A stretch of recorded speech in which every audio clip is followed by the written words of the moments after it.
कोई कॉल भी नहीं की उन्होंने?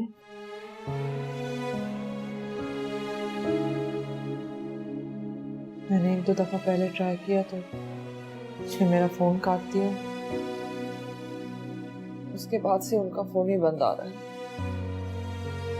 क्या कर सकते हैं, मुझे तो खुद कुछ समझ में नहीं आ रहा है। अम्मी को तो मैंने कोई आइडिया नहीं लगने दिया है, उनको ऑलरेडी इतना दिल घबरा रहा था। अच्छा ही किया कि उन्हें कुछ नहीं बताया। वह वही अजीब चीज होती है, बच्चे को जैसे ही दुख पहुंचता है तो माँ को पता चल जाता है। मुझे देखो मैं कितनी बदनसीब हूँ, कभी भी अपने माँ बाप के लिए राहत का बायस ही ना बन सकी। अच्छा ना, रो तो नहीं। मुझे रो लेने दो सानिया। इस देश के जाने पर इतना दुख नहीं है जितना इस बात से है कि शायद ही मैंने ही किया अपने साथ।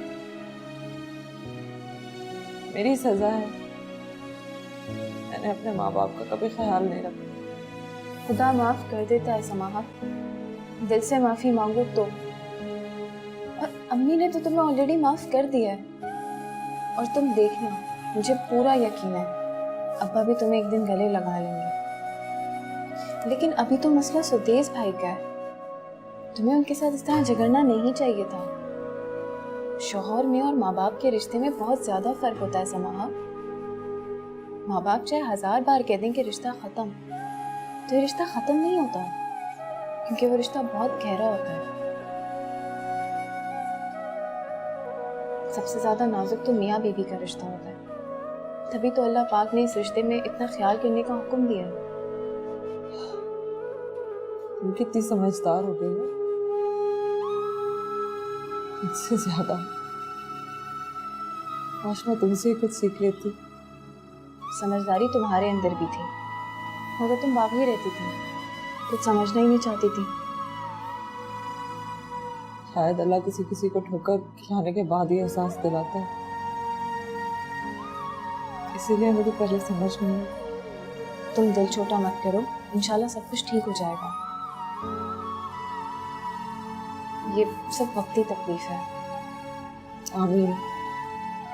तुम मेरे लिए दुआ करो सानी कि सब ठीक हो जाए इंशाल्लाह।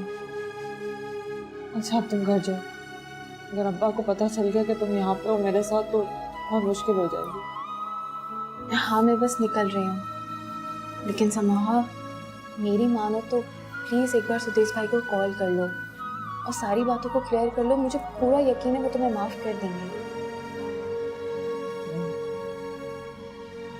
अब मैं उसे बुलाकर यहाँ रहने पर मजबूर नहीं करूंगी।